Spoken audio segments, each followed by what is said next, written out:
ایک ہی کسی نے کویسچن کیا تھا کہ اللہ تعالیٰ کو رحم دل یا بڑے دل والا کہنا کیسا ہے، کیا یہ کفر ہے؟ دیکھیں، یہ الفاظ جو ہیں یہ مخلوق کے لیے ہوتے ہیں۔ رحم دل کا مطلب ہوتا ہے جس کے دل میں نرمی ہو، اور اللہ تبارک و تعالیٰ تو اس سے پاک و صاف ہے۔ ایسے ہی بڑے دل والا وہ ہمارے لیے ہو سکتا ہے کہ ہم جو آدمی سخی ہوتا ہے اس کو کہتے ہیں اصل میں بڑے دل والا، یا جو ایثار کر دے یا اپنی ضرورت کو قربان کر کے کسی کو دے اسے کہتے ہیں بڑے دل والا۔ اور اللہ تعالیٰ کے لیے یہ چیز بھی محال ہے۔ یہ اچھی طرح یاد رکھیں کہ لفظ سخی اللہ کے لیے استعمال نہیں کر سکتے، کیونکہ سخاوت کا مطلب یہ ہوتا ہے کہ انسان اپنی ضرورت سے زیادہ چیز کسی کو دے دے، یہ سخاوت ہے۔ اور ایثار کا مطلب ہوتا ہے کہ جس چیز کی ہمیں ضرورت ہے وہ بھی کسی کو دے دیں۔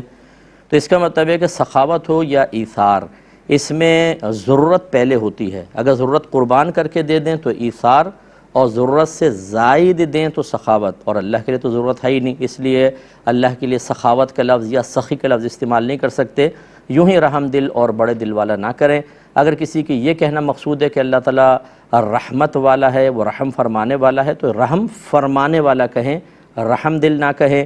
اور وہ بہت ہی وسعت سے عطا فرماتا ہے، اپنے دینے میں وسعت رکھتا ہے، یہ الفاظ آپ استعمال کریں، بڑے دل والا نہ کہا جائے۔ بہرحال کسی نے کہہ دیا تو کفر نہیں ہے، احتیاطاً تجدید ایمان تجدید نکاح کرنا چاہیں تو آپ کی مرضی ہے، لیکن یہ کفر نہیں ہے، کیونکہ مقصود اللہ کے لیے اعزت ثابت کرنا نہیں ہوتا، بلکہ کچھ صفات کو اللہ کی طرف منسوب کرنا ہوتا ہے جس کے لیے الفاظ نامناسب استعمال کیے گئے۔ بس اتنا آئندہ اس میں خیال رکھیں۔